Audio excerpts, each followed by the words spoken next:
So I wake up this morning, not on my ship, not even close. I have sleepwalked across the ocean onto a stranger's pirate ship. This isn't my ship. He says it like he's commenting on the weather. Bro, you traveled across open water in your sleep. It happens. It does not happen. That is not a normal human experience. I'm not normal. The pirates are panicking. He has 3 swords, 0 explanation. They point east. Thank you, I'll go this way. He goes west. They don't correct him. They're too scared or too confused. Nice ship. He compliments their ship while leaving in the wrong direction. This man has the social awareness of a brick with a haircut. He makes it back, soaking wet, and there is a fish in his pants. His name is Steve. Nobody asked the fish's name. Steve didn't ask for your opinion either. The fish is flopping around in his crotch area, and this man has named it, given it citizenship. We have an understanding. What understanding? What arrangement do you have with a fish in your pants? I don't judge him. He doesn't judge me. He's a fish. He doesn't have the capacity to judge. You don't know Steve. Steve lives rent-free. Steve doesn't pay taxes. Steve is winning at life more than all of us. Steve is family. The navigator has already charged him for aquatic cargo storage. Steve now has a tab, breakfast, and the daily argument with the cook begins. His taste in women is a war crime. The cook insults his direction. He insults the cook's love life. This is their love language. He proposed to a sea cow. In fairness, the cook does fall in love with marine mammals. And weather. And weather. The man proposed to a cloud last Tuesday. And then, Steele drops the bomb. He kissed me in the dark. I'm sorry, what? He thought I was a woman. He used tongue. We were not going to bring that up. He brings it up. I respond with facts. The captain is selling tickets to this argument. The sniper paid 50 coins for front row. We're literally funding the ship through their dysfunction. I don't understand the appeal. You are the appeal. The navigator hands him a bill for being near the breakfast table. What is this? Proximity to food fee, 200 coins. She charges you for being near food. I was eating the food.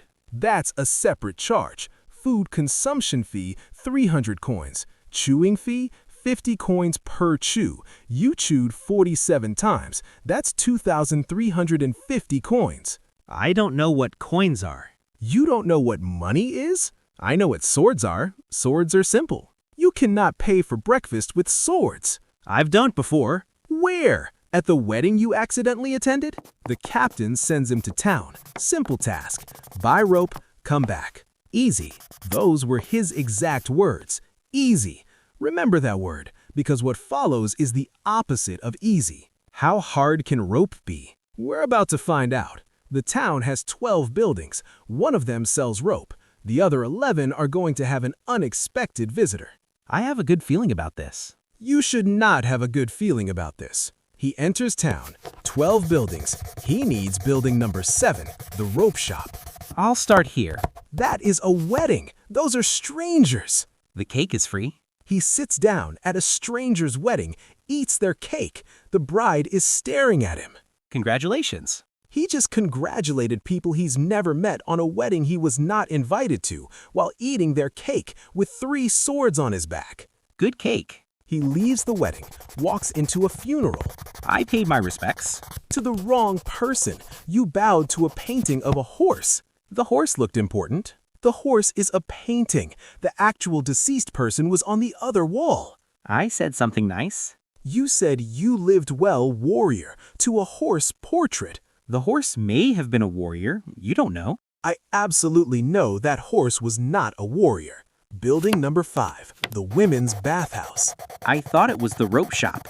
It has a sign that says bathhouse with a picture of a bath. Signs are subjective. Signs are not subjective. He walks in, screaming, soap flying, towels flying. A woman throws a chair. I left immediately. You stood there for 8 seconds. That's not processing.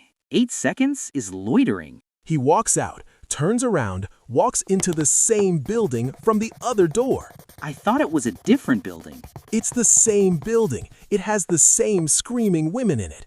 I thought they were different screaming women. There are no different screaming women. Those are the same women screaming at you for the second time in 90 seconds.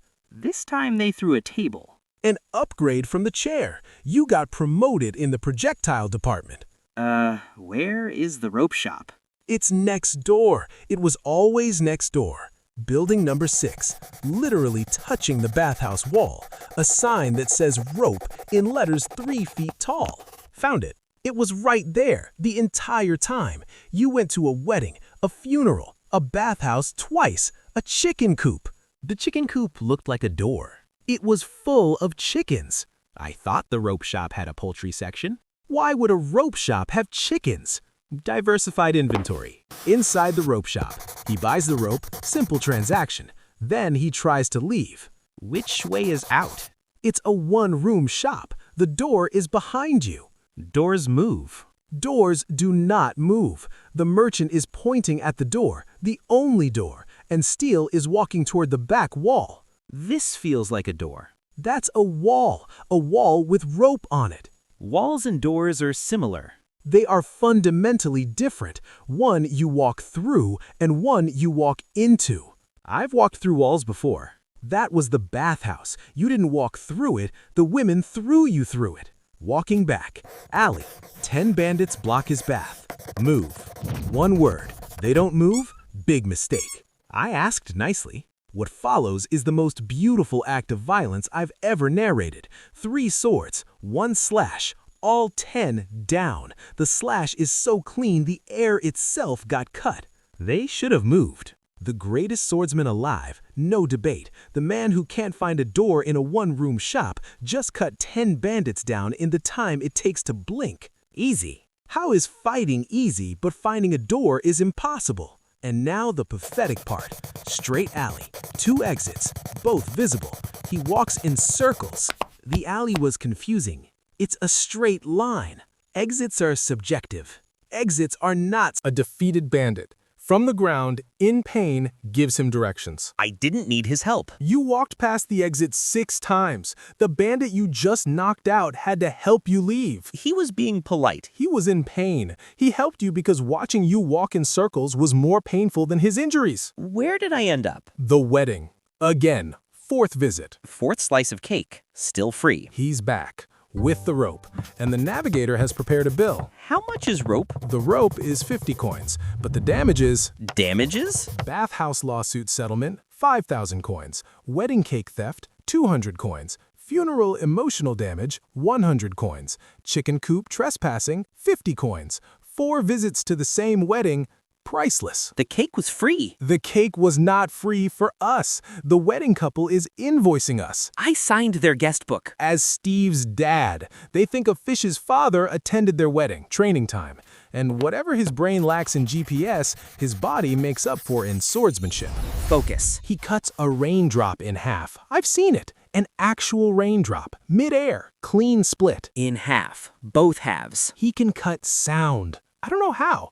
The air literally went quiet after 1 slash. It's like watching art made of violence. Again. 50 slashes, each one perfect. The ocean itself seems to stop and watch. This is the same man who walked into a chicken coop. That was the chicken coop's fault. No, it was not. Then a fly lands on his nose. Disrespectful. It's a fly. He draws all 3 swords, full power, triple slash. I missed. He missed the fly. He cut the mast. The ship is tilting. The fly moved. The fly is on your nose again. It didn't even flinch. That fly has a better sense of direction than you. The fly and I have a rivalry now. You have a rivalry with an insect? A tactical rivalry. The navigator appears. She's gone quiet. That's the scariest kind of angry.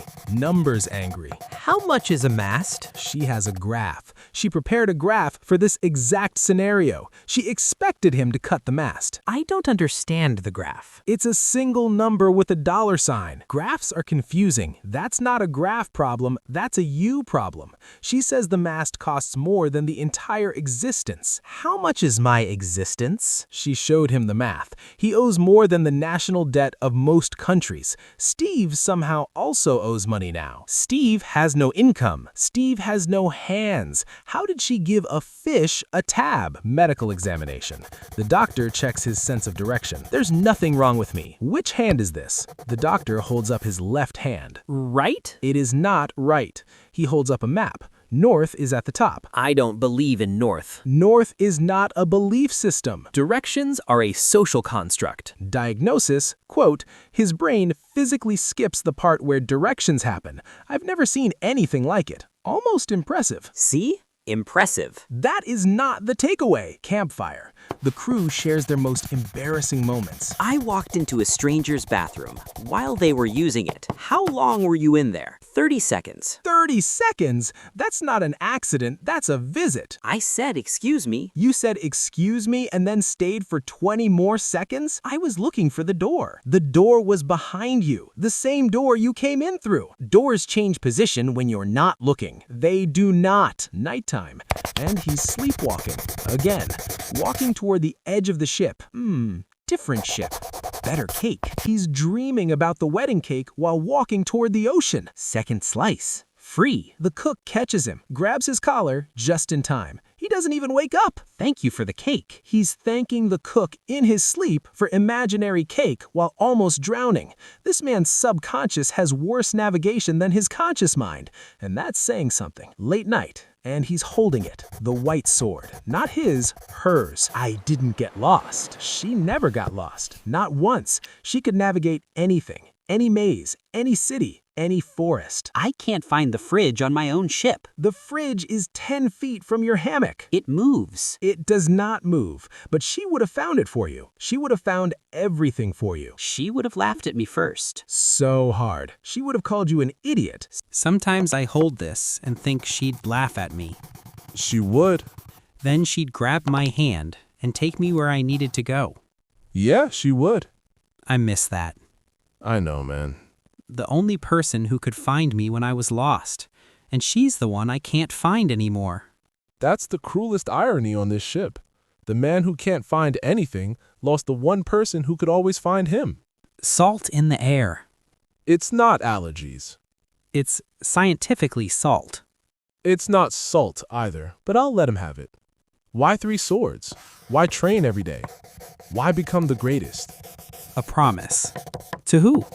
To her, and to myself, the greatest swordsman alive, so that when I find her again, wherever she is, she'll know I didn't waste the time. Even though you can't find the bathroom? Even though I can't find the bathroom. The man who can't find a door in a one-room shop trains every single day to keep a promise he made to someone he lost. Directions don't matter. The destination does. That's actually profound. I have moments. Very brief moments between walking into walls. And then morning comes and guess where he is? This isn't my ship. Again, different ship. 3rd wrong ship this week. This one has a party. Of course it does. He sits down, eats their food, makes new friends, the usual. They had cake. Was it free? It was free. The man just delivered the most emotional monologue about loss and promises and the meaning of direction, and then sleepwalked onto a party ship and ate cake. Cake helps with the feelings.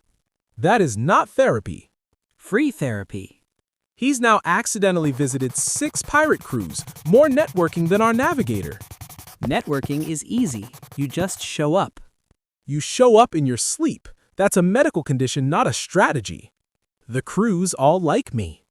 Because you ate their food and left. That's not friendship, that's a hit and run. Steve also made friends. Steve was in your pants the entire time. Steve is a social fish. The navigator is furious. She's been charging people for her business card, and he gets friends for free by sleepwalking. Life isn't fair. It certainly isn't, especially for the women in that bathhouse. Last night, on the ship, he's on the figurehead, looking at the ocean, with Steve and the white sword. I'll get there. Where? Wherever I'm going, I'll get there. You'll get lost 17 times first. Probably, but I'll get there. You know what? I believe him. The man who can't find a door in a room walked into 12 wrong buildings and still came back with rope. He always comes back. Steve believes me too. Steve is a fish. Steve is my co-navigator. Steve has no navigational ability. Neither do I. We're a perfect team. Steele will return From the wrong direction. with fish in his pants.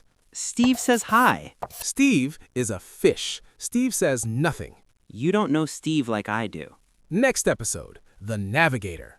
She controls the money, the maps, and apparently the oxygen supply because she charges for breathing. She charged me for this conversation. What? We're both in debt now. Subscribe before she adds interest. Is that a real threat? 47%. Compound.